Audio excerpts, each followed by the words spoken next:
기본적으로 경매 흐름이라는 건 이렇습니다. 근데 이걸 너무 모르고 접근을 하셔서 경매는 당장 가서 당장 낙찰 받으면 내 거가 되는가 보다 라고 생각하시는 분들도 간혹 계시더라고요. 그래서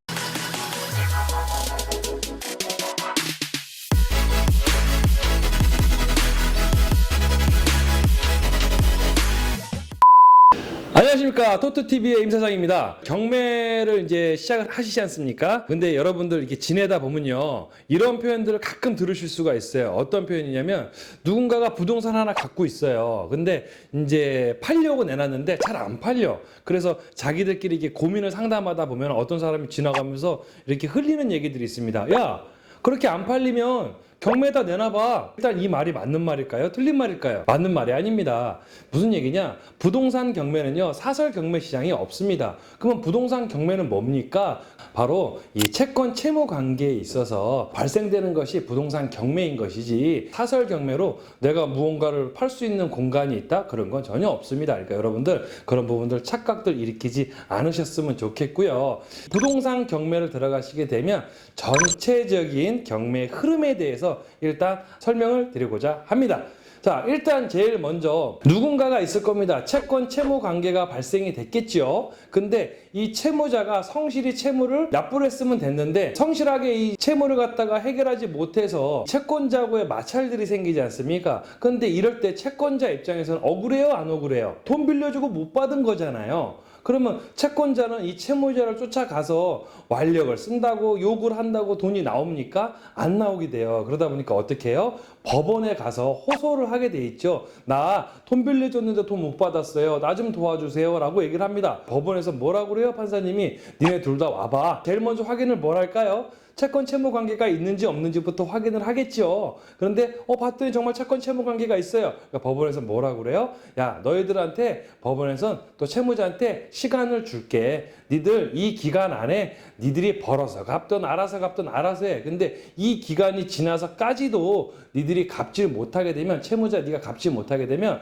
법원에서는 채무자 네가 소유하고 있는 네 소유의 네 명의의 부동산이 되었던 동산이 되었던 우리가 강제 처분을 해서 선의의 채권자를 보호할 거야 라고 하는 것이 바로 이 경매 시스템이 됩니다. 그런데 시간을 줬는데도 불구하고 여태까지 못 갚은 사람이 그 시간에 못 갚을 확률이 더 높잖아요. 그러다 보니 그 시간이 됐는데도 불구하고 채무자는 채무를 변제를 하지 못하게 된 거예요. 법원에서는 자, 우리가 약속한 대로 너 이 기간 안에 못 갚았어. 그럼 우리가 뭐 한다고 그랬어? 네 소유의 네 명의의 부동산이 됐든 동산이 됐든 우리가 강제 처분을 한다고 했어. 어떻게 돼요? 법원에서는 야, 감정평가사 나가서 저 물건들 다 제 소유의 물건들 감정평가 해가지고 와 라고 딱 얘기를 하지 않습니까? 그럼 감정평가사가 나가서 동산이 되었던 부동산이 되었던, 우리 이제 부동산 얘기를 하고 있지요. 그래서 나가서 그 물건에 관련된 감정평가를 하게 돼 있어요. 그러면 감정평가를 하는 그 순간 어떻게 돼요? 감정가액이 나오겠죠? 그럼 법원은 그거와 맞물려서 드디어 고시 공고를 해주게 되어 있습니다. 어떻게? 몇 년, 몇 월, 며칠, 몇 시, 어디 법원, 어디 법정에서 저 부동산에 관련된 경매가 있을 예정이오니 관심 있는 사람들은 그날 다 모이세요 라고 공고가 나게 돼 있는 거예요. 그러면 안 그래도 부동산에 관심이 있었던 사람들이, 또 경매에 관심이 있었던 사람들이 그 공고문을 보게 되면 해당 입찰일이 오기 전까지 자기들만이 알아서 물건 분석을 하시고 권리 분석을 하시고 또 사업성 분석을 하셔서 이 물건이 나한테 필요하겠다, 그리고 얼마에 낙찰 받으면 괜찮겠다라는 것들을 자체적으로 검토하신 후에 내가 참여해도 되겠다 하신 분들은 어떻게 돼요? 바로 입찰일 날 해당 법원, 해당 법정으로 모이시게 되는 겁니다. 그러면 모이시게 되셔서 그 분들 중에, 참여하신 분들 중에 가장 높은 가격을 써내신 분이 그 물건을 가져가는 거죠. 그래서 사람들은 흔히 그때 낙찰받았다라는 표현을 하는 거예요. 그날 낙찰받아서 그 낙찰자에게 소유권이 넘어가는 게 아닙니다. 그리고 낙찰이 된 게 아직 아닙니다. 그럼 뭡니까? 네, 입찰일 당일날 최고 가격을 써낸 사람한테 어떠한 자격이 주어지게 되느냐면 바로 최고가 매수인이라는 자격이 주어지게 됩니다. 그러면 최고가 매수인이 뭔데요?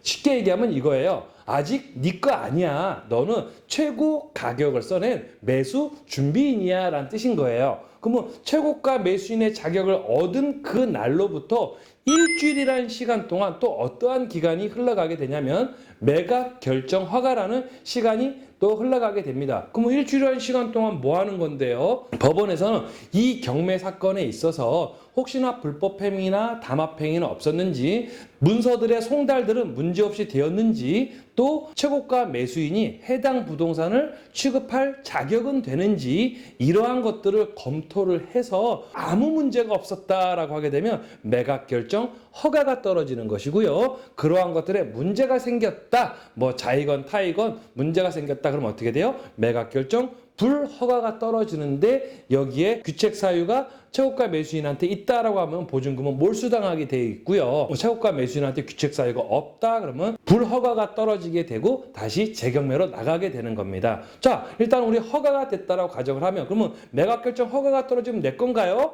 아니요, 아직도 아니에요. 그러면 매각 허가 결정이 떨어진 그 날로부터 다시 한번 일주일이라는 시간 동안 항고 기간이라는 게 주어지게 됩니다. 채무자한테 마지막 시간이 더 주어지고 있다라고 생각하시면 가장 이해하기 편하실 것 같으세요. 그러면 그건 뭐 하는 건데요? 그럼 법원에서 채무자한테 얘기를 하는 겁니다. 야, 채무자, 네 물건 지금 경매로 최고가 매수인이 등장을 했고 매각 결정 허가까지 떨어졌어. 너 지금이라도 이 경매 사건에 이의가 있으면 제기하고, 너 지금이라도 감정평가에게 이의가 있으면 제기를 하고, 너 지금이라도 돈 갚을 의사가 있으면 공탁금 걸고 지금이라도 제기를 해. 그러면 우리가 이 경매 사건 멈춰줄게. 왜? 원래 네 거니까. 시간을 주는 게 바로 항고 기간이라는 거고 일주일이라는 시간을 주게 됩니다. 하지만 보통 지금까지 못 갚았던 빚을 갚다가 갑자기 갚아 나갈, 물론 경우도 있습니다만 대부분 못 갚아 나가게 돼요. 그러다 보니 일주일이라는 시간이 참 별 의미 없이 흘러가는 케이스들을 실질적으로 많이 봅니다.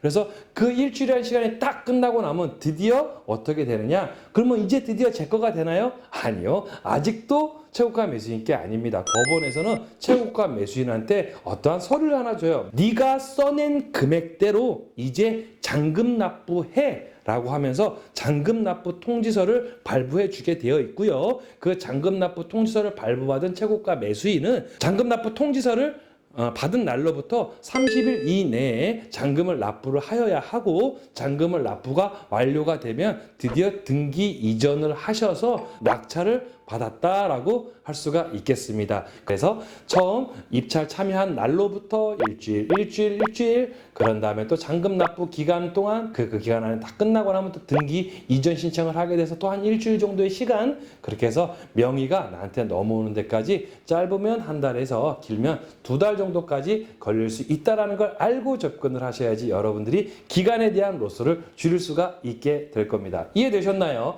기본적으로 경매 흐름이라는 건 이렇습니다. 근데 이걸 너무 모르고 접근을 하셔서 경매는 당장 가서 당장 낙찰 받으면 내 거가 되는가 보다 라고 생각하시는 분들도 간혹 계시더라고요. 그래서 오늘은 이 경매 전체적인 흐름에 대해서 제가 짤막하게 설명을 좀 드렸습니다. 그래서 여러분들 오늘도 도움이 되셨으면 좋겠고요. 제 영상 도움이 되셨다고 한다면 좋아요와 구독 반드시 눌러주시고 유튜브 알람 꼭 해놓으셔서 항상 놓치지 말고 영상들 보시길 바라겠습니다. 그리고 또 한 가지, 카카오톡 플러스 친구 꼭 가입하셔서 항상 문의사항들 많이 물어봐 주시면 고맙겠습니다. 자, 여러분들의 승리하는 토지 투자 기원하겠습니다. 들어가 보겠습니다.